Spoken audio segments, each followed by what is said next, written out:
What if the police officer who saved your life turned out to be your soulmate?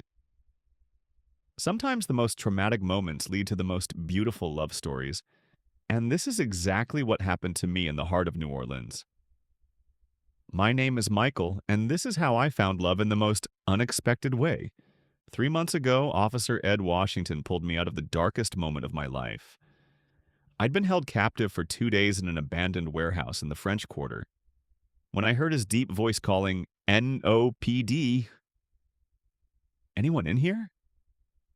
I thought I was dreaming. Then I saw him, this tall, powerful man in uniform, his dark skin glistening with sweat, moving through the shadows like an angel of rescue. I got you, he said, his strong arms lifting me effortlessly. You're safe now. I never thought I'd see him again after giving my statement. New Orleans is a big city, and cops and victims don't usually cross paths socially, but fate had other plans. Last weekend, I was walking through the French Quarter Festival when I spotted a familiar figure at the ring toss game. Same broad shoulders, same confident stance. My heart started racing. Not from fear this time, but from something entirely different. Officer Washington, I called out. He turned and his face lit up with recognition. Michael, how are you doing? Much better, thanks to you. I gestured at the game. Having any luck? He laughed, and the sound made my stomach flip. Terrible. These games are rigged. Mind if I try? I asked, stepping closer. I could smell his cologne, something warm and woody that made me want to lean in. 3 tosses later, I'd won a small stuffed alligator. Beginner's luck, I said, handing it to him. Keep it, he smiled. But let me buy you a beignet. Least I can do for showing me up. We spent the afternoon walking through the festival, talking and laughing. Ed told me about growing up in the Trem, about becoming a cop to help his community. I shared my work as a graphic designer, my love for the city's music scene. Would you like to have dinner sometime? He asked as the sun set over the Mississippi. I'd love that. Our first official date was at a small Creole restaurant in the Garden District. Ed looked incredible in a navy button-down that hugged his muscular frame. Over jambalaya and wine, we talked for hours. I found myself getting lost in his deep brown eyes, admiring the way his hands moved when he spoke. I have to confess something, I said as we walked to my apartment afterward.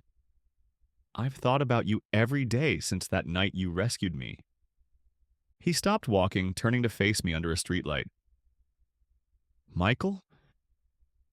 I know it might be weird, given how we met, but I can't stop thinking about you. About how safe I felt in your arms. Ed stepped closer, his hand gently touching my face. You think I didn't feel something too?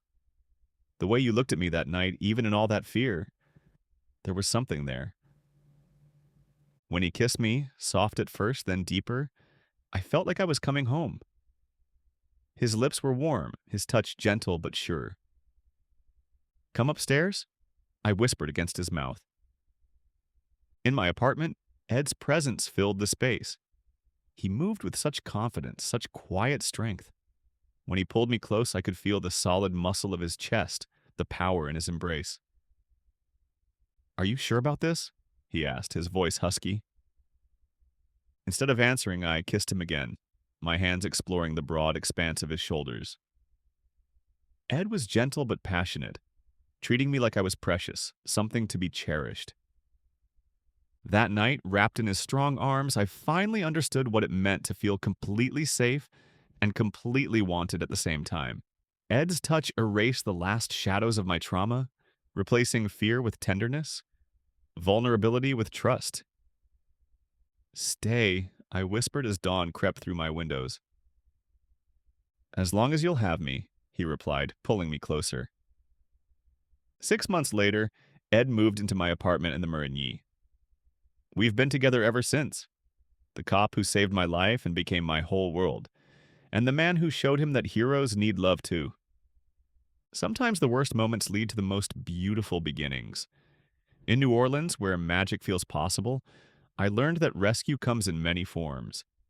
And sometimes the person who saves you is the same person meant to love you forever. Subscribe for more real LGBTQ plus love stories from New Orleans and beyond.